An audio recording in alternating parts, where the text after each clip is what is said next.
Bom dia a todos. Hoje vamos começar mais uma sessão da Gerência de Ensino e Pesquisa e da Faculdade de Medicina.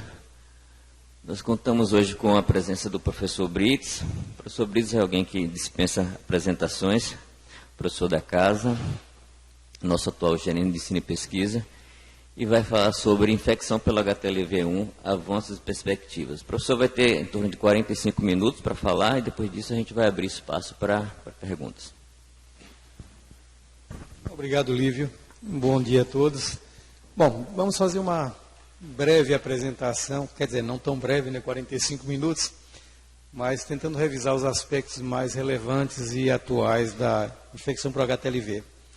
A primeira coisa que nós lembramos é que é um retrovírus humano. Assim, foi o primeiro retrovírus humano identificado lá em 1978, num paciente com leucemia de células T do adulto no Japão. E, na realidade, depois disso, logo em seguida veio o HTLV-2. O HIV inicialmente foi confundido com HTLV, tanto que ele recebeu o nome de HTLV-3. Foi descoberto pelo mesmo grupo e, na realidade, eles acharam que era um vírus semelhante. Mas, hoje nós temos o 3 e o 4, que são vírus restritos a áreas da África Central, principalmente em Camarões e Congo, e que, na verdade, não tem importância epidemiológica. As manifestações clínicas, basicamente, são restritas ao HTLV-1. Nós vamos mostrar rapidamente depois que os demais vírus não têm importância epidemiológica. As vias de transmissão são aquelas já que nós conhecemos os retrovírus. Via sexual, parenteral ou materno-infantil, tanto intraútero como pós-amamentação, principalmente. No caso do HTLV, a via de transmissão pela amamentação é muito mais importante do que a via intraútero, por exemplo, ao contrário do HIV, onde você pode coexistir as duas coisas. Então, interromper a amamentação é um aspecto super importante do controle da infecção. E uma via que é pouco conhecida e divulgada, mas que na realidade é interessante, é que é a via pode explicar inclusive o salto que os vírus tiveram de primatas não humanos para humanos. Esse relato aqui recente, onde em 78 gaboneses que foram mordidos por gorilas, por exemplo, 10% deles apresentavam infecção pelo HTLV depois. Então, a transmissão através de mordida, embora pouco infrequente, ainda acontece no ambiente onde os HTLVs surgiram lá no passado. E aqui nós vamos falar um pouquinho dos dois HTLVs que realmente têm importância clínica, o HTLV-1 e o 2, os mais frequentes. O 1 está ligado à leucemia de células T, paraparesia espástica, mielopatia associada ao HTLV, várias condições inflamatórias que podem afetar pulmões, olhos, pele, músculo. Eles são trópicos às células CD4 e os pacientes assintomáticos podem apresentar resposta policlonal também. E ele utiliza esse receptor HSPG para entrar na célula. Tanto ele como o HTLV-2 vão compartilhar a utilização do GLUT1 e NRP para entrar na célula. E o HTLV-2, o tropismo é diferente. Ao invés de CD4, ele afeta CD8. Tem uma infecção que é tipicamente oligoclonal, diferente do HTLV-1, e tem raras associações com doença neurológica, principalmente em pacientes com HIV. De modo que ele é considerado quase que um inócuo, de modo geral, embora não seja 100% inofensivo.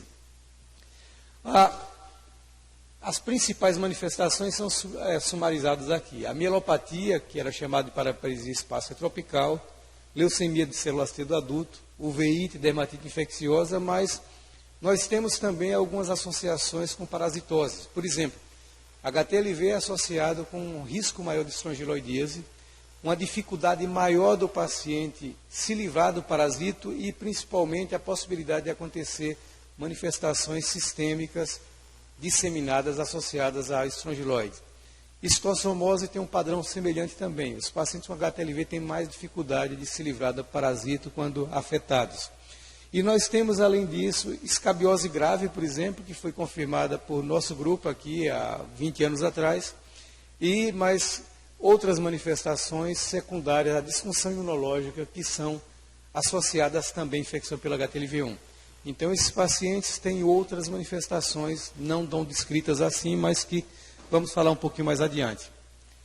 A mielopatia, por outro lado, é uma doença neurodegenerativa progressiva que evolui por décadas. Geralmente afeta mais mulheres a partir da terceira década de vida, e 1 e 2 décadas vai evoluindo, que finalmente pode levar o paciente para cadeiras de rodas. Então é uma doença progressiva, incapacitante, e para a qual nós não temos tratamento ainda. Um dos aspectos fundamentais no diagnóstico é que a sorologia também é positiva no líquor desses pacientes, ao contrário daqueles sem acometimento neurológico. E a teoria basicamente mais aceita hoje para mielopatia tem a toxicidade direta, onde as células da glia infectadas, CD8, cruzariam a barreira hematocefálica e destruiriam as células da glia infectada através de citocinas inflamatórias. A teoria da autoimunidade, onde você teria um mimetismo molecular que levaria a uma reação cruzada. Então, seria autoimunidade confundindo proteínas self com aquelas do HTLV. E, finalmente, a teoria do dano circundante, que é a mais aceita. Ou seja, células T infectadas pelo HTLV migrariam para o sistema nervoso central. Encontrariam lá células infectadas. Disparariam um ataque citotóxico. Esse ataque mata as células infectadas e destrói o tecido neuronal circundante. Então, na realidade, seria o efeito colateral de uma resposta desmedida do HTLV contra as células infectadas que afetariam o sistema nervoso central. Caracteristicamente, você vai ter distúrbio progressivo de marcha, uma marcha paretoespástica, que vai evoluir para a dificuldade de locomoção e, eventualmente, cadeira de rodas. Neuropatia periférica, alterações esfinterianas, inicialmente mais relacionadas à bexiga, mas também esfíncter anal, disfunção erétil, síndrome SICA e alterações licóricas com aumento de celularidade, proteínas e citocinas inflamatórias. Uma das coisas que é interessante ver aqui é a carga proviral do HTLV. A gente pode ver que, na verdade, ela está muito aumentada em relação aos assintomáticos. Aqui a carga proviral em paciente portador de mielopatia com os assintomáticos. E outras manifestações que não são tão diferentes. Mas isso sugere que a quantidade de células infectadas é um fator determinante ou não da progressão para a doença. Aqui em leucemia de células T a diferença é abissal. Aqui nós vemos a quantidade de células infectadas no paciente leucêmico comparado com o paciente assintomático ou mesmo com aqueles pacientes com paraparesia espástica. Então, na realidade, a gente lembra que a leucemia de células T é caracterizada por 100, 200 mil, 300 mil linfócitos, todos portando um gene do HTLV, com HTLV integrado. Então, a carga proviral é basicamente muito elevada. Aqui nós temos, nesse caso, a leucocitose pode ultrapassar 100 mil células, adenopatias, lesões de pele com tumoração, eritema e nódulos, presença de linfócitos anormais, chamada de flower cells no sangue periférico, hipercalcemia, falência de múltiplos órgãos e, nos pacientes que sobrevivem mais tempo, infecções oportunistas podem acontecer. A gente lembra que a mortalidade de leucemia de células T é extremamente elevada. Nos casos agudos, a sobrevida média é 2 meses. E nos casos mais suaves e mais leves, o paciente tem uma sobrevida média de 5 anos, independente do tratamento que ele vai ter. Então, aqui nós temos, por exemplo, manifestações de pele bem características de leucemia de células T, no paciente aqui do serviço, e aqui as famosas flower cells. Você vê que parece uma margarida aqui, esse núcleo polichanfrado que caracteriza a infecção por células, por HTLV e principalmente leucemia de células T. A presença de flower cells no sangue periférico é quase que indicativa de que você está vendo um processo de leucemização e é um sinal de alerta para os pacientes infectados, mesmo que estejam assintomáticos. Aqui manifestações menos frequentes.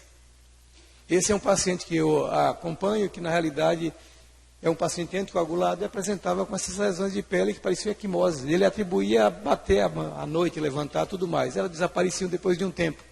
Só que ele tinha HTLV e a gente estava atento para isso. E como isso começou a se repetir, foi feita uma biópsia de uma lesão dessa natureza aqui, e o diagnóstico veio positivo para a leucemia de células T do adulto. Ele está com a forma considerada mais lenta, a smoldering, mas em acompanhamento. Então, esse tipo de manifestação no paciente com HTLV é um sinal de alerta para a possibilidade de leucemia em andamento. E aqui a classificação de leucemia aguda vai quase a metade dos casos, a linfomatosa outro tanto, a crônica ou indolente, e o desfavorável é aquele curso rápido, onde um prazo muito rápido, você vai ter geralmente uma sobrevida muito curta, no máximo de 15 meses, e principalmente você vai ter aumento de ureia e lactato, queda de albumina e células em flor do sangue periférico. E a Smoldering, que seria mais suave, que pode levar até 4 anos de sobrevida, mas você vai ter também células em flor no sangue periférico e não tem hipercalcemia. E nós lembramos que a hipercalcemia é uma das causas de mortalidade nos pacientes com leucemia de células T. Bem, aqui fatores de prognóstico. A carnófitos ruim, aumento de lactato, maior número de lesões de pele, hipercalcemia, mais idade, trombocitopenia, eosinofilia, envolvimento da medula óssea, aumento de interleucina, outras. E aqui uma coisa interessante, a mutação da proteína P53, que é aquela síndrome de Li-Fraumeni, pode levar a um aumento também de gravidade nos pacientes com linfoma, leucemia de células T. Aqui nós mostramos essa carga proviral que é extremamente aumentada. E, nesses casos, a gente tem que avaliar detalhadamente a parte física, histopatologia, bioquímica, hematológica, levando-se em conta principalmente aqueles aspectos de mau prognóstico, sinais de infecção oportunista, estadiar para ver se você não tem envolvimento nodal, extranodal e sistema nervoso central, e definir a necessidade de abordagem terapêutica. Nós lembramos que a abordagem terapêutica, nesse caso, é muito pobre. A resposta é muito ruim, e muitos desses pacientes vão necessitar transplante de medula. E mesmo este não é uma garantia de sucesso, porque às vezes o paciente pode recidivar a leucemia mesmo após transplantado. Então a químio é limitada, transplante pode acontecer, mortalidade de 50%. Uso de anticorpos monoclonais. Nós testamos aqui, um tempo atrás, participamos de um estudo que usou um anti-CCR4, mas tem uma resposta limitada, em torno de 30% dos casos. AZT com interferon. Aí a gente vai ver por que isso aí. Geralmente porque o mecanismo de leucemogênese, nesses casos, passa por uma hiperativação do NF-κB. E o AZT compete com isso, então impede que isso aconteça com menos imortalização de células. E o interferon vai estimular a resposta imune para propiciar a apoptose das células oncogênicas. Então, na realidade, você tenta bloquear isso aqui. E alguns resgates têm sido feitos com essa droga nova, a lenalidomida, mas, na verdade, todas essas abordagens têm eficácia limitada. Conversando recentemente com um colega, um hematologista da Universidade de Miami, que trabalha muito com isso, ele tem obtido resultados bem interessantes com arsênico, mas ainda na fase pré-clínica, e ele viria até para o nosso congresso aqui no mês que vem, mas teve uma intercorrência, não vai poder vir. Em breve deve estar aqui para trazer alguma coisa nesse sentido. Uma outra coisa da dermatite infecciosa. São infecções repetitivas de crianças, geralmente em associação de estreptostáfilo e fungo, que pode dar esse aspecto. Acomete principalmente a região periocular, periauricular, perioral e perinasal, dobras, inguinais também, e couro cabeludo.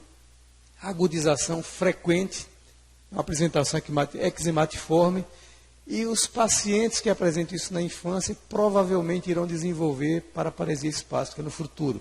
A gente já teve casos aqui de diagnóstico, publicamos com o doutor Aquilé, a Fátima, por exemplo, casos em adolescentes, e eles tiveram casos, inclusive, em paciente adulto jovem. Mas, na verdade, a grande maioria dos pacientes são na faixa etária mais da infância. Quando a gente suspeita de HTLV? Se você tiver qualquer dessas clínicas sugestivas, nas áreas endêmicas, quando você tem risco para infecção, e, na verdade, em nosso meio, a gente tem que estar alerta, porque essas manifestações podem se confundir com outras atribuídas a outras doenças. O diagnóstico, basicamente, é por sorologia, anticorpos em sangue periférico. Se você tiver uma triagem inicial positiva, tem que confirmar por imunoblote ou por PCR, porque você pode ter resultados falsos positivos com muita frequência ou indeterminados no paciente infectado. Esse é o algoritmo que o Ministério da Saúde pressupõe. Você testa a triagem, um ELISA de terceira geração ou quimoluminescência. Se não tem anticorpo, descarta. Se tiver reagente, mesmo que indeterminado, você tem que partir para confirmatório. Um Line Provassay, ou LIA, ou Western Blot, que são testes pouco disponíveis na rede pública e, na verdade, muito caros na rede privada, então dificulta isso. Se é negativo, você afasta. Se vier positivo, confirma, mas se vier indeterminado aqui, você pode ter que apelar para diagnóstico molecular com PCR para confirmar a infecção e discriminar se é HTLV1 ou 2. Quando você tem um paciente positivo, a gente tem que tentar ver os dois grupos. Se for o 2, a preocupação é mínima, mas se for 1, ele pode desenvolver doença.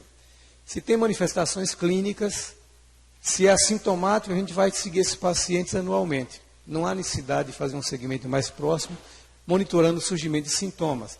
Mas se ele é um quadro sugestivo de uma das doenças associadas ao HTLV, a gente tem que fazer uma avaliação detalhada, estadiar esse paciente e, eventualmente, encaminhar para a conduta terapêutica quando necessário.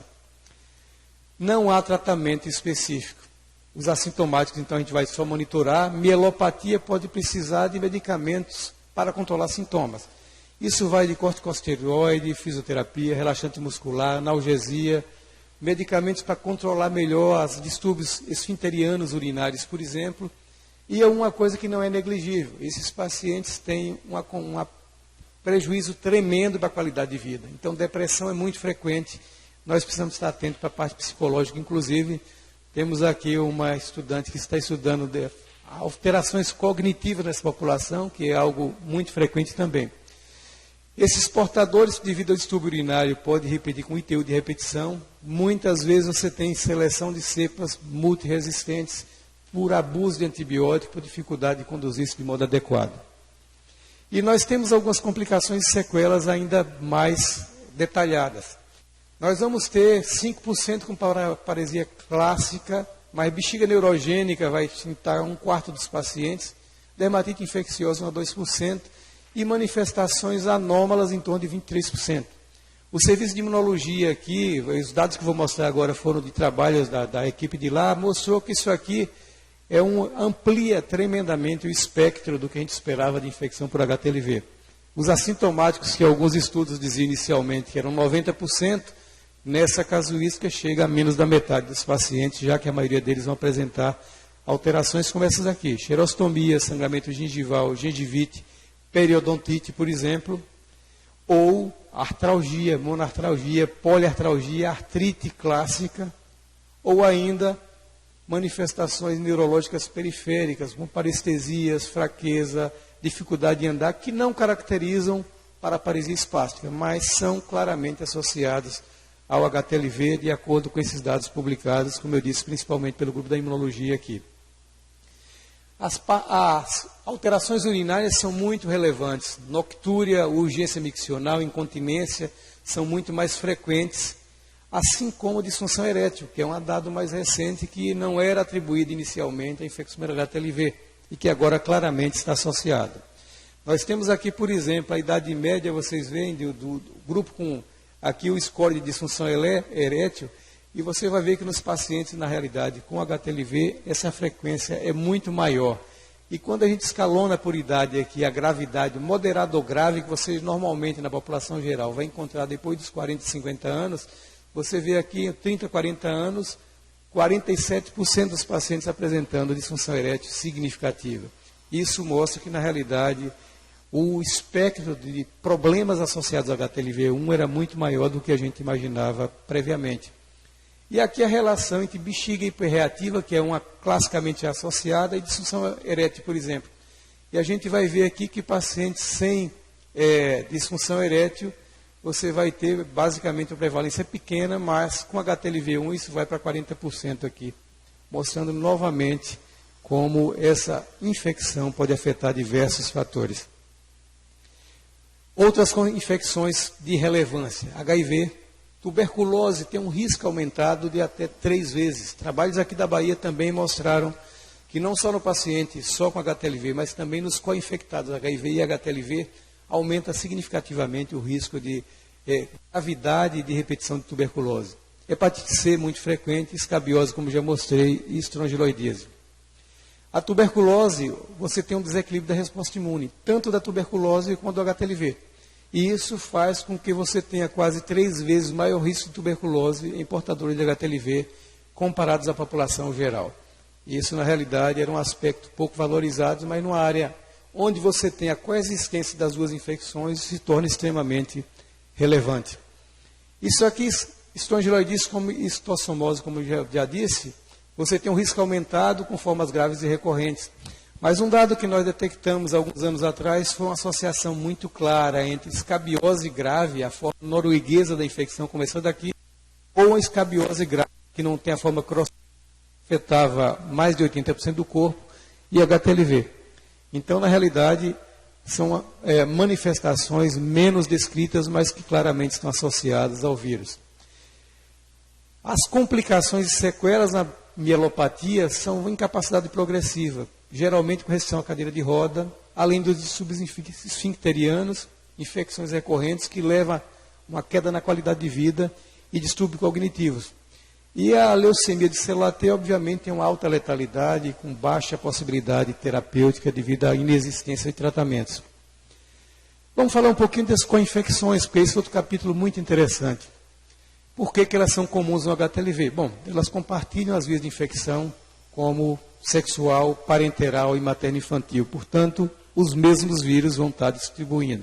E quando nós falamos de co-infecções virais, você pode ter progressão de uma doença para outra, não progressão, ou um vírus a via pode ser recíproca, para um lado ou para o outro, ou pode ser neutra. E nós vamos falar um pouquinho que, eventualmente, mesmo proteção pode acontecer. Essa proteção do HTLV, por exemplo, foi primeiro descrita numa bactéria. No Japão, eles observaram que a frequência de HTLV em pacientes com câncer gástrico era mais baixa do que na população geral. E quando eles avaliaram a frequência de câncer gástrico em pacientes com HTLV, era muito mais baixa também.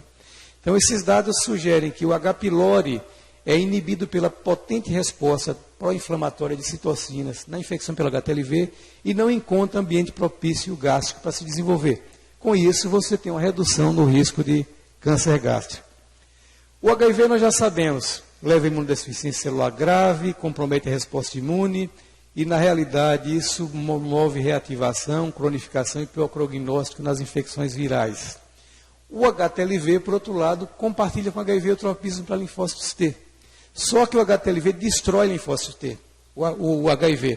O HTLV estimula a linfoproliferação, o efeito oposto, porque ele estimula a produção de interleucina 2, que aumenta a proliferação linfocitária. E aumenta também a expressão de receptores de interleucina 2. Com isso, o HTLV induz proliferação linfocitária, num contraste com o que a gente vê com HIV.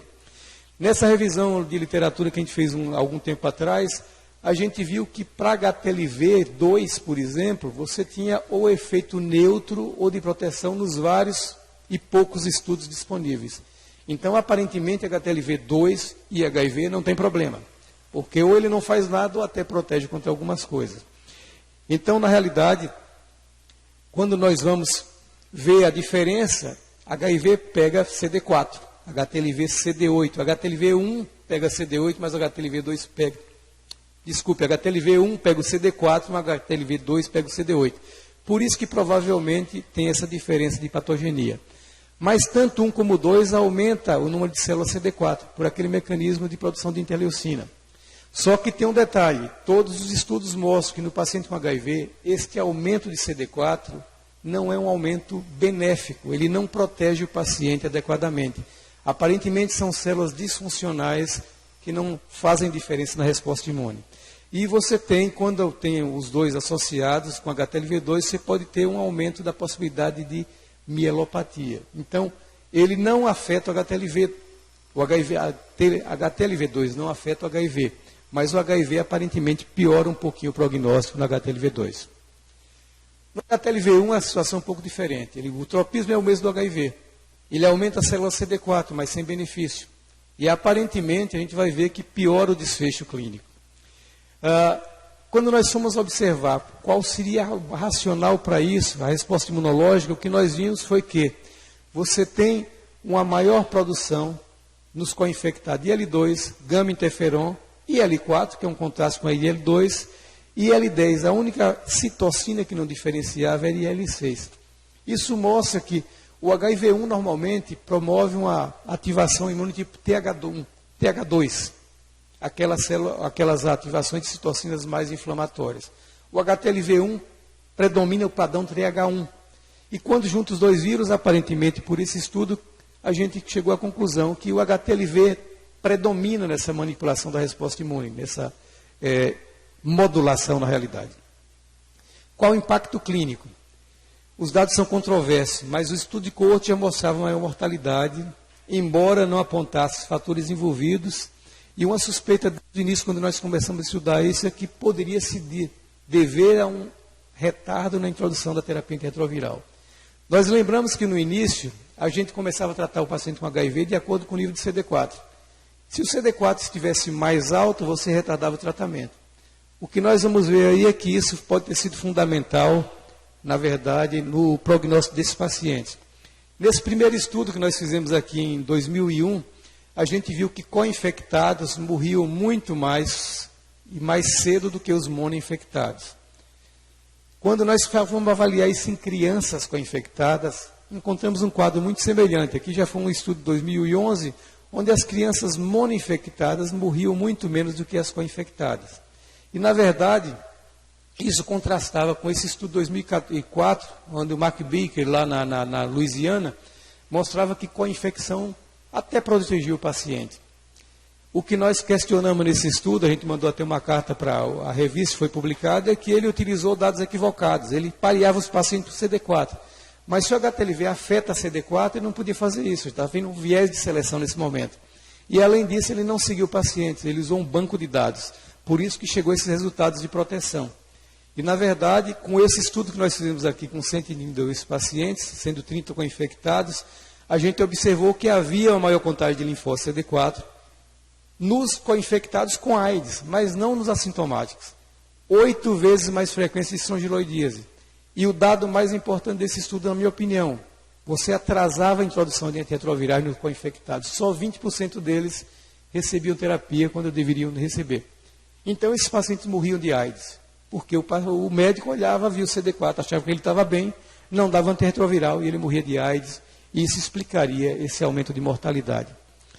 Aqui foram os dados de escabiose. Quando a gente pegou a forma norueguesa, você vê que 100% dos pacientes tinham HTLV. Na forma severa, quase 100% tinham HTLV, metade dos pacientes pelo menos. E na forma comum, a escabiose leve, nenhum tinha HTLV nem HIV. Então, na realidade, esses aspectos que nós demonstramos claramente eram modulados, desencadeados pela associação do HIV com HTLV. Bom, com todos esses dados, pairava uma dúvida muito grande sobre mortalidade. Nós fizemos esse estudo mais recentemente, um estudo caso controle aninhado, com uma casuística muito grande, a maior da literatura, de quase 300 pacientes, metade com HIV sozinho e metade com a infecção. E o que nós fizemos aqui? Observamos esses pacientes e avaliamos de acordo com o nível de supressão virológica que eles tinham para o HIV. Nos pacientes com carga viral controlada, nós temos aqui monoinfectados e co-infectados. A diferença era pequena e não era significativa. Entretanto, quando esses pacientes tinham HIV circulante, o tratamento não estava sendo bem seguido, a diferença era abissal. Os co-infectados com viremia morriam muito mais rápido do que os monoinfectados com viremia. Então, aparentemente, deixar o HIV circular nesses pacientes piorava o prognóstico e acelerava a morte dos mesmos, o que, na realidade, corrobora a importância da gente tratar o paciente precocemente e reforça aqueles dados iniciais. E olha aqui o CD4. Dos pacientes co-infectados que morreram, o CD4 inicial é de 410, quase normal. Aqui para a Bahia é normal. Nos negativos, com a mesma característica clínica, 177. Então, na realidade, você tinha um aumento, olha aqui, dos que permaneceram vivos a mesma coisa, mas dos negativos, os que permaneceram vivos, o nível era semelhante aqui. Esses indivíduos claramente tinham um excesso de CD4 não funcionais, por isso eles morriam com HIV quando não eram tratados adequadamente. Nessa revisão de literatura do ano passado, aqui nós conseguimos só 15 artigos sobre co-infecção, e as conclusões básicas eram o quê? HIV e HTLV, a co-infecção, ou a tripla infecção, estava relacionado com menor sobrevida, maior mortalidade e maior progressão para a morte, enquanto a HTLV2 aparentemente tinha uma progressão neutra ou até protetora nesses indivíduos. Então, nós temos uma prevalência maior do que na população geral. No início, aqui na Bahia, nós chegamos a 16% de co-infecção, isso caiu bastante com diminuição do número de usuários de drogas intravenosas. aumento na mortalidade, redução de sobrevida, tanto em adulto como em criança. Essa normalização da sobrevida pode ser obtida com um tratamento adequado do HIV.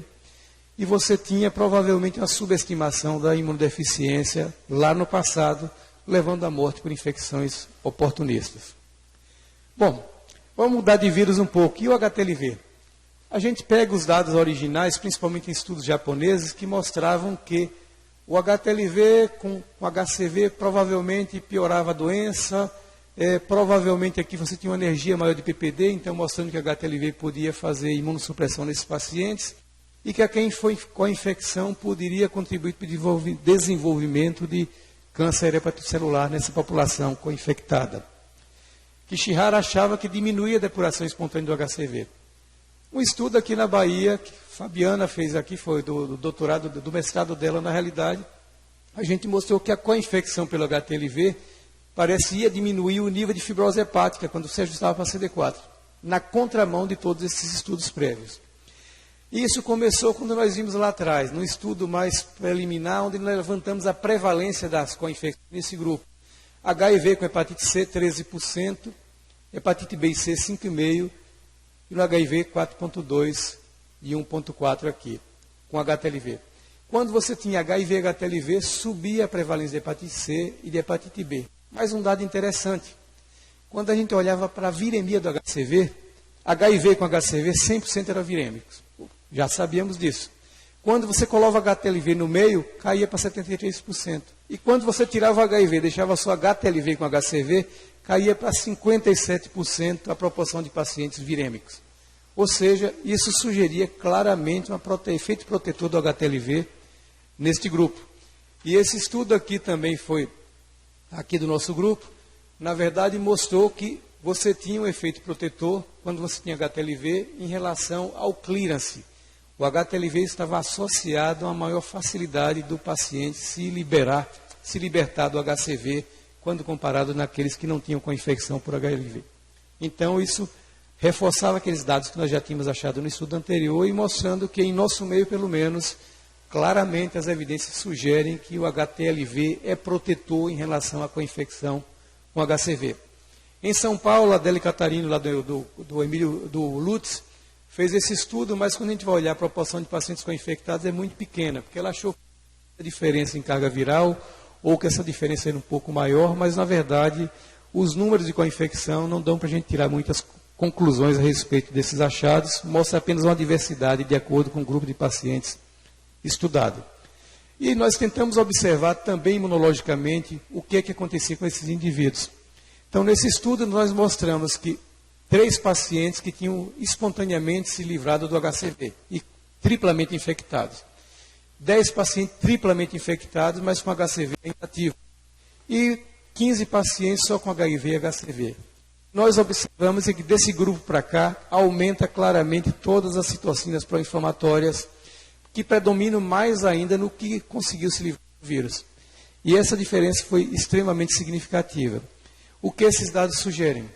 Que a intensa resposta pró-inflamatória provocada pelo HTLV influencia positivamente na eliminação do HCV. Então, na realidade, a gente tem nos pacientes que conseguiram se livrar do vírus níveis muito mais altos de ILB1, IMPU-alfa, IL2, TNF, gama-interferon, IP10 e HUNTS. A diferença é que a infecção ativa tem mais HUNTS e um pouco mais de, na verdade, do que no paciente triplamente infectado. Mas muito mais do que nos pacientes que não tinham HTLV associado. De novo, isso reforça a ideia de que a HTLV pode modular de um modo protetor a resposta imune nesses pacientes. Então, a conclusão é que a co-infecção pelo HTLV pode modificar a resposta imune, a apresentação clínica de outras infecções. Tem poucos estudos sobre isso, e a maioria do nosso grupo aqui, então a gente não tem muitos dados sobre essas interações. Essa heterogeneidade de estudos dificulta a definição de que mecanismos acontecem para levar a esses desfechos. E a gente sabe que tem outros vírus que podem, inclusive, dar uma contribuição aí, mas que não foram devidamente estudados para a gente ter uma conclusão mais objetiva. O que é que nós podemos fazer com o paciente soropositivo? Primeiro, saber se ele tem HTLV1 ou 2. Se tem manifestações clínicas. Se é assintomático, acompanhar sem fazer nada.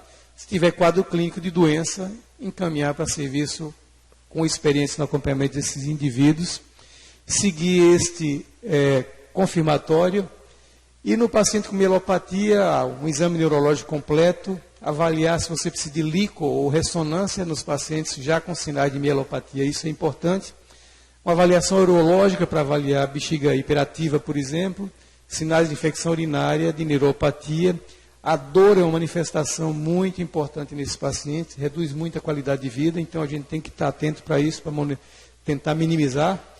E você tem manifestações neurológicas inesperadas. Não é incomum chegar no meu consultório paciente com aquela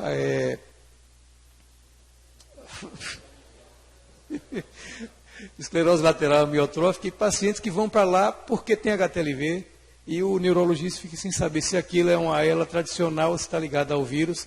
E esse número de casos tem aumentado nos últimos tempos, de modo que isso aqui provavelmente também é uma manifestação, pode ser uma manifestação associada ao vírus. Terapia, você não tem tratamento específico, você vai focar nas manifestações de doença. Se tem atividade funcional com processo inflamatório, sugerindo que a doença está ativa, a gente pode necessitar, ou na agudização, fazer uma imunossupressão. Pulsar esse paciente, eventualmente, pode reduzir esses sintomas, mas se não, o foco vai ser manter funcionalidade. Fisioterapia é fundamental e é uma coisa muito difícil do paciente conseguir na rede pública de modo alterado. Como eu disse, cuidar muito da dor, tem principalmente dor neuropática, distúrbios miccionais, que muitas vezes comprometem a qualidade de vida do paciente, a espasticidade, a síndrome SICA, que pode, olho seco, por exemplo, é muito frequente, boca seca, e alterações do humor. Esses pacientes, obviamente, têm uma baixa qualidade de vida, têm mais depressão, mais ansiedade, e a gente tem que estar tratando também esses processos para ajudar na sua recuperação. Um dado interessante que nós resolvemos avaliar algum tempo atrás é a questão da vitamina D. E o que nós observamos nos pacientes controle negativos, ambulatoriais, esse era o nível de vitamina D. Os pacientes que tinham, na realidade, portadores assintomáticos, deambuladores também, você tinha uma hipovitaminose D muito maior do que nesse. E quando você ia para os pacientes com paraparesia, você tinha, na realidade, nível de vitamina D menor do que 30 nanogramas, muito acentuado também. Isso levou a uma avaliação do que estava acontecendo. Quando nós tentamos associar isso à resposta imunológica, a gente via que tinha um nível de TNF-alfa significativamente associado a baixo nível de vitamina D. TNF-alfa parece que é um antagonista de vitamina D. E, na realidade, vitamina D é super importante para a saúde muscular e óssea. Num paciente como esse, pode ter um reflexo, inclusive, na parte neurológica. Nós chegamos a tentar fazer um trial com isso aí, mas acabou não dando certo. Outra questão terapêutica que levanta, isso aqui eu mostrei, é tentar, talvez, observar se nós podemos atuar sobre a ação, tratando a carga proviral desses pacientes. Mas como se eu não tenho medicamentos para tratar esse paciente? Nós temos histórico de alguns estudos que trataram usar AZT com 3-TC para essa população. E, na realidade, nós não tivemos resultados muito satisfatórios. Algumas questões. O estudo melhor que tem nesse sentido, do Graham Taylor, ele usou apenas 16 pacientes, acompanhou por 6 meses apenas. Então, na realidade, nós achamos que a amostra não foi suficiente para mostrar se tinha eficácia ou não. Mas a gente já sabia que 3-TC, por exemplo, era muito ativo contra HTLV in vitro. Recentemente, um grupo americano usou raltegravir, o inibidor de integrase. A integrase do HIV é muito parecida com o HTLV. Então, o raltegravir funcionou muito bem em laboratório em HTLV e também em pacientes. E aqui o Steve Jacobson usou por um pouco mais de tempo e mostrou que esses pacientes tinham modulações na resposta imunológica que poderiam favorecer seu prognóstico no longo prazo. Então, embora ele não tenha feito um trial especificamente, ele sugeriu que isso poderia haver um benefício de inibidor de integrase no tratamento de pacientes com HTLV. E nós estamos aqui conduzindo um estudo com dolutegravir. A gente randomizou um grupo de pacientes para receber vitamina C, outros estão em dolutegravir. E uma maneira indireta de avaliar isso também, nós estamos pegando os pacientes co-infectados, HIV e HTLV, e medindo carga proviral. Esse estudo já está praticamente concluído, estamos em fase de análise. A ideia é que, se eu tenho uma ação dos antivirais, pacientes que utilizaram drogas há mais tempo, estão indetectáveis HIV, provavelmente deve ter um efeito sobre HTLV. O que nós vimos é que em alguns pacientes, a carga proviral do HTLV está indetectável em pacientes com mais tempo de utilização de antirretrovirais, o que pode sugerir que, na verdade, os antirretrovirais têm um efeito benéfico nessa população. E no grupo de dolutegravir, nós não sabemos se isso vai ter. O estudo está incluindo apenas pacientes com manifestações neurológicas, que geralmente são irreversíveis. Mas o que nós queremos ver se modula também a resposta imunológica. O que nós estamos vendo até o momento é que aparentemente há um efeito muito evidente sobre a carga proviral. Esses pacientes negativam a carga proviral depois de 6 meses de uso da droga, e o que nós queremos ver se isso tem algum impacto na sintomatologia ao longo do tempo. Então não tem tratamento específico, monitorar, mielopatia, isso aqui já mostrei para vocês lá atrás. Na terapia da ATL a gente tem quimioterapia, quando você tem indicação, aqueles casos mais leves é preferível não fazer nada, e tem essa possibilidade de resgate com lenalidomida, e aquela questão de infecções de repetição nos pacientes com disfunção urinária, que pode requerer o uso mais judicioso de antibióticos. Resumindo, essa infecção, apesar de atingir entre 10 e 20 milhões no mundo, ela continua sendo infecção negligenciada. Só recentemente, e após a mobilização intensa de um grupo, principalmente do Brasil, a OMS dedicou um fórum ano passado para discutir HTLV e reconheceu como um problema de relevância mundial em termos de mortalidade. Não tem tratamento até o momento específico, quem sabe vamos ter um desses aqui. Não existem vacinas preventivas. Entretanto, o Glenn Barber, um colaborador nosso da Universidade de Miami, ele desenvolveu uma vacina com VSV, o vírus da estomatite vesicular, que é um vírus inofensivo e que é um excelente vetor para a vacina. E ele colocou o genoma de HTLV nesse vírus, já testou isso em modelo animal, já recebeu a aprovação do NIH para fazer um trial, inclusive disse que quer convidar aqui o nosso grupo para participar disso, e ele vai utilizar essa vacina com finalidade mais terapêutica, não preventiva. Então é muito provável que isso em breve. O Glenn é um imunologista de extrema capacidade e provavelmente isso vai resultar em uma alternativa que possa ser utilizada para minimizar problemas desses pacientes. Temos muitas dúvidas ainda na resposta imune e patogenia que não foram resolvidas, e na terapêutica uma outra coisa que se levanta como perspectiva é a utilização de antirretrovirais. E nesse caso a gente precisa ver, vamos ver os nossos resultados aqui, ver se isso contribui de alguma maneira para fazer esse manejo. Portanto, não tem tratamento, diagnóstico precoce é fundamental. Esbarramos o quê? Na dificuldade de acesso a testes diagnósticos. E pensando nisso, nós fizemos esse estudo aqui, desenvolvemos e validamos um teste rápido de triagem para HTLV. Porque, basicamente, uma das limitações de abordagem é justamente o acesso limitado a testes diagnósticos. Esse é aquele algoritmo que nós mostramos lá atrás. Você tem uma triagem com vários testes imunobaseados e depois necessidade de blot. O que nós queremos é substituir isso por esse tipo de teste. Esse teste foi baseado que nós utilizamos a proteína do P24 do HTLV.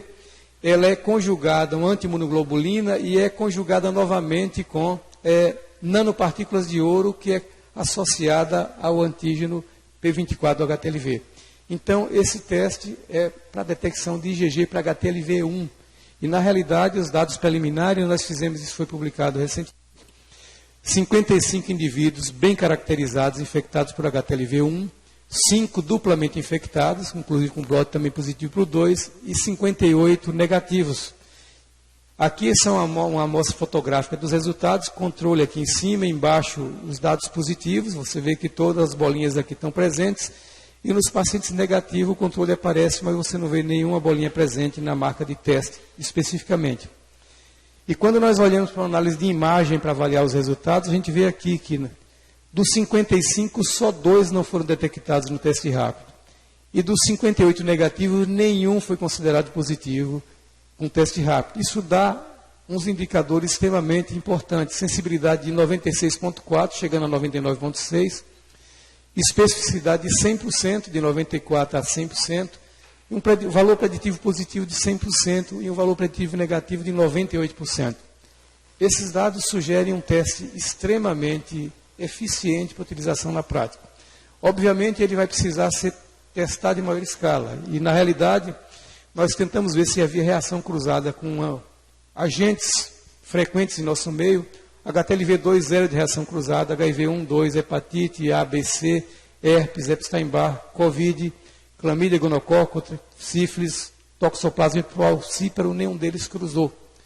Nem os anticoagulantes geralmente utilizados para coleta de sangue, heparina, citrato, EDTA e ACD, nada disso interferiu no teste, mostrando um excelente desempenho em termos de especificidade nesses testes preliminares.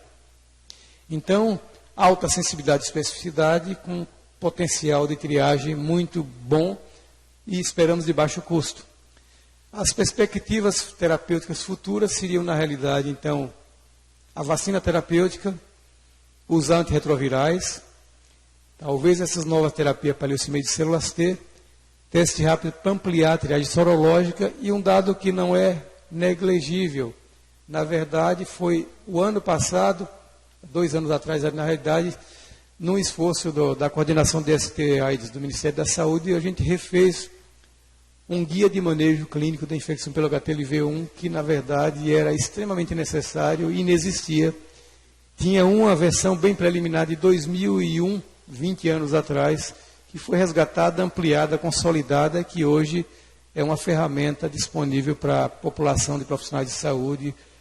Isso mostra um esforço do governo brasileiro que, nesses 2 últimos anos, essa área específica do departamento de DSTs foi extremamente atuante. Angélica Espinosa liderando isso, e trouxe a HTLV para os holofotes, não só no Brasil, mas no mundo. E esse próprio, um dos grupos que participou disso aqui, eles criaram o HTLV One Channel, que é um canal do YouTube, que hoje tem circulação mundial, com entrevistas, relatos, publicações, tudo isso para tornar mais acessível a informação sobre o HTLV. E é uma das lacunas que a gente tinha antes, era justamente a disponibilidade de acesso a esses dados. Então, isso aqui foi um passo muito importante, eu acho que vai ajudar bastante no controle dessa infecção. Obrigado, se vocês tiverem alguma questão ou comentário, fico à disposição.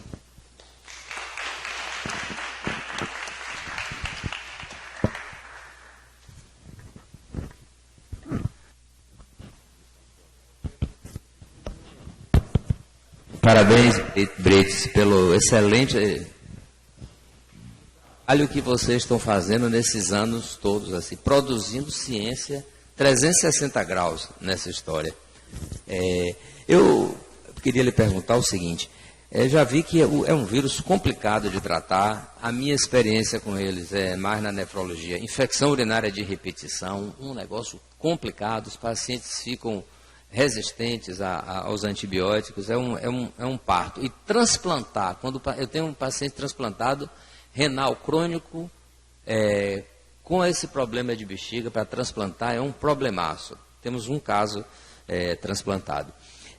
A minha pergunta, desses casos de medula bem agressivos assim, imunossupressão, e vocês têm algum estudo com imunossupressão e fazer antirretroviral junto, para ver se... Porque você vai imunossuprimir o paciente. Se tem algum estudo de imunossupressão com eles juntos. E alguma coisa de monoclonal específico você viu para o tratamento? Como eu disse, tem alguns monoclonais não muito bem sucedidos. O melhorzinho foi anti-CCR4. Nós colocamos um paciente aqui, inclusive teve que interromper a infusão, porque efeitos colaterais muito sérios em 40% dos pacientes. E os resultados nesse estudo foi com mogalizumab, eu acho. Foi de 30 e poucos % de sucesso. Então, na realidade, tudo bem, é uma doença que não tem uma alternativa terapêutica, isso vale. Mas ainda bem restrito. Transplante é um dado super importante. Alguns anos atrás, uma colega da Califórnia entrou em contato comigo porque queria discutir um caso de um paciente, filho de um brasileiro que morava lá na Califórnia, até uma pessoa da literatura brasileira aí que conhecida, e o filho dele estava lá e fez uma hepatite C, que na época não tinha tratamento, isso foi uns 15, 20 anos atrás, e fez uma cirrose. Teve que evoluir para transplante. E ele fez um transplante hepático, e ele tinha HTLV. E ninguém sabia, ninguém testou isso. Quando ele fez o transplante hepático, ele evoluiu de maneira galopante. Em 2 anos, ele evoluiu para cadeira de rodas.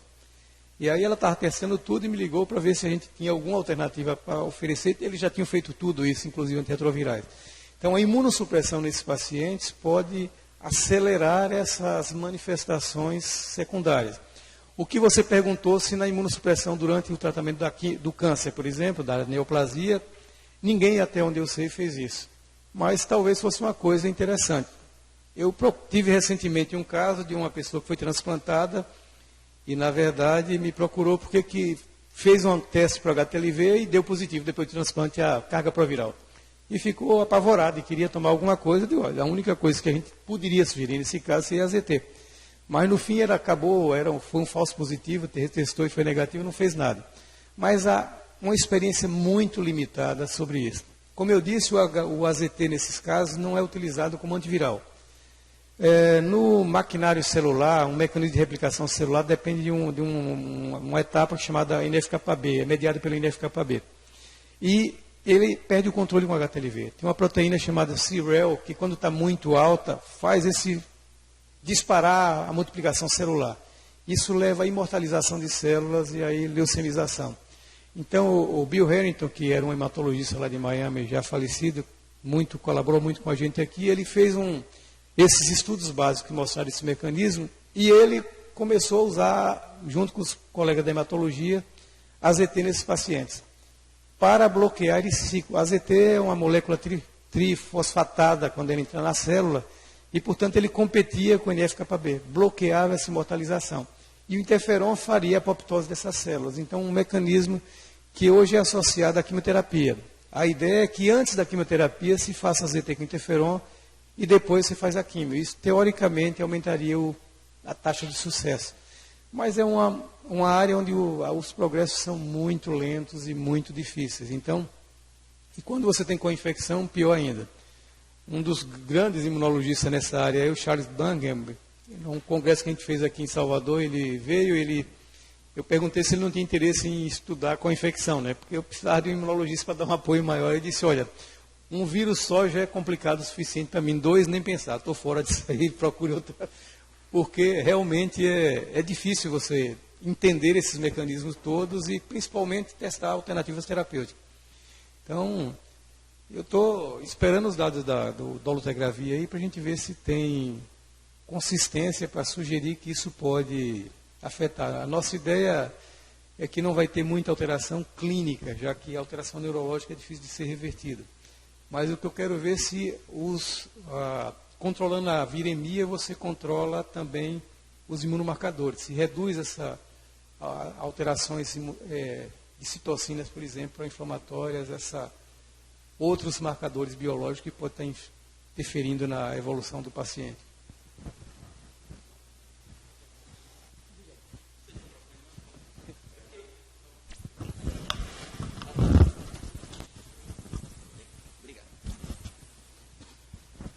Parabéns aí pelo trabalho que você tem feito, né?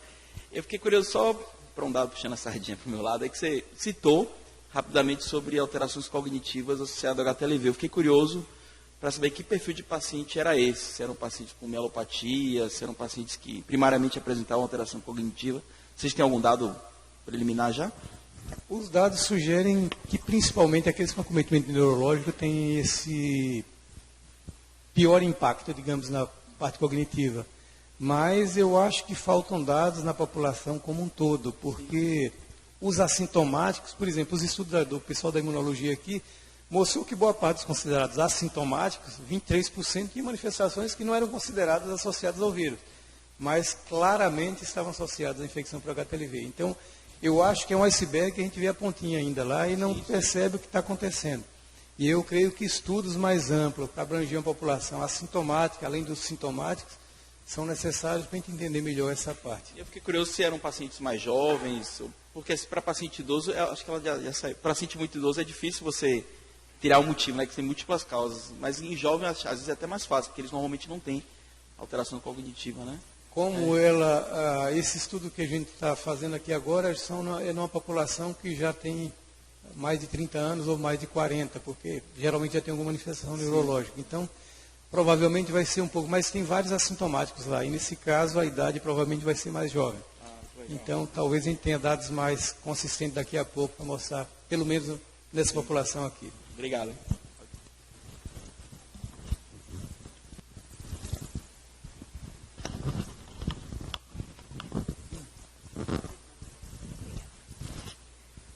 Obrigado, doutor Brits, pela excelente revisão. Como você sabe, eu sou uma das pesquisadoras do estudo e hoje, inclusive, uma paciente concluiu 96 semanas de acompanhamento no grupo sintomático. E a pergunta dela é se esse medicamento vai estar disponível ou não, né, para continuidade de tratamento, que a gente oferece durante um período e depois... eu disse a ela que os dados seriam encaminhados para o Ministério da Saúde, inclusive é um medicamento que não é vendido, então, assim, só poderia ser realmente disponibilizado se fosse uma extensão, tudo de recomendação. E a outra coisa, até respondendo um pouco o que ele falou, a gente vem fazendo no estudo alguns testes de cognitivos, né? E a gente pode também estar vendo. Na verdade, o assintomático quase nunca é tão assintomático assim, né? Então, assim, realmente a gente tem algumas manifestações que a gente não consegue classificá-lo como sintomático, mas tem alterações de noctúria, tem algumas alterações outras que acabariam influenciando. Pois é, só para contextualizar, esse estudo eu levei 10 anos batendo a porta das indústrias aí.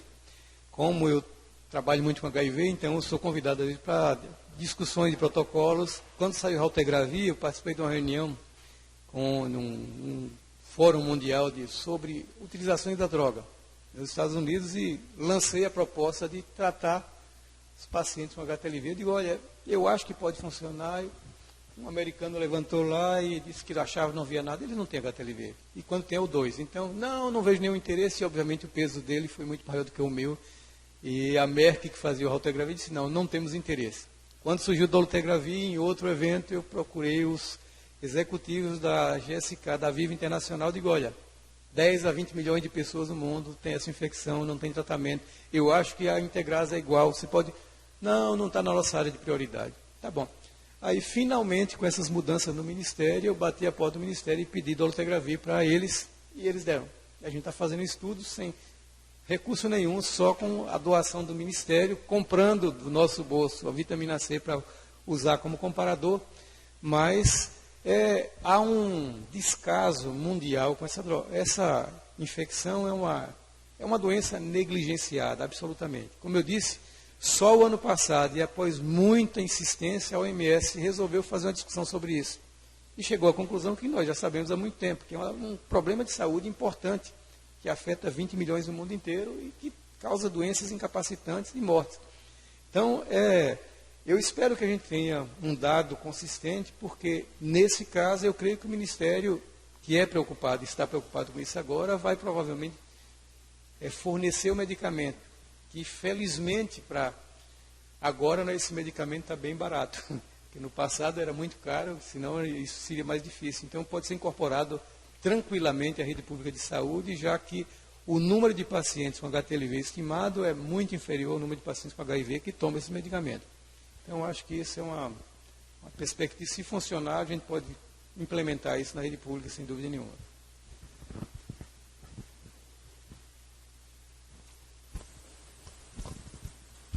Professor, deixa eu tirar uma dúvida. A dose que o senhor está usando do dolo é a mesma para HIV? A mesma, 50 miligramas por dia. E se a lamivudina mostrou resultado in vitro, seria válido a gente pensar em usar a associação, assim como a gente já usa no HIV? Eu acredito que não. No HIV, a gente usa associação de drogas porque é um vírus altamente mutagênico. Então, a chance de emergir resistência a uma droga isolada, se você usar só ela, é muito grande. O HIV tem uma taxa de replicação muito elevada, tem uma taxa de erro da transcrição reversa dele muito elevada e um genoma pequeno. Isso significa que num paciente com alta replicação viral, todas as mutações podem acontecer espontaneamente em 24 horas. Então, se eu usar uma droga só, é quase garantido que no curto prazo, no médio prazo, ele vai gerar resistência. A menos que seja uma droga extremamente potente, fantástica, maravilhosa, que a gente não tem ainda. Mas, no caso do HTLV, a situação é bem diferente. O HTLV é um vírus estável. Ele não muda, a taxa de mutação é extremamente baixa e ele se replica muito mais. Um dos problemas que talvez ajuda nesse sentido, mas piora no tratamento, é que ele se replica muito mais por clonalidade. Ele se integra ao genoma da célula e estimula a célula a se dividir. Quando ela se divide, ela divide o genoma do vírus também. Mas existem surtos de infecção ativa. Então, o que eu acho é que, eventualmente, esses surtos coincidem com piora da resposta imune e isso leva a alterações neurológicas, por exemplo. Então, bloqueando essa infecção ativa, pelo menos, você pode, talvez, diminuir aquela estimulação imunológica e talvez até diminuir a replicação, já que o que nós estamos vendo é um dado que, para mim, é até surpreendente.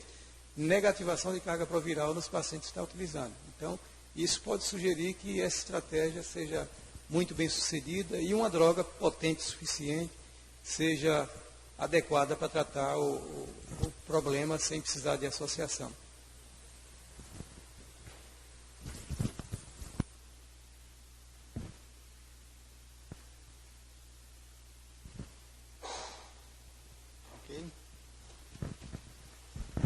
Obrigado, professor Brits, pela preleção tão interessante. Agradecemos os presentes. Eu queria saber se a lista de frequência está por aí. Por favor, por gentileza, quem não assinou, se manifeste para assinar. E já podemos encerrar a nossa sessão.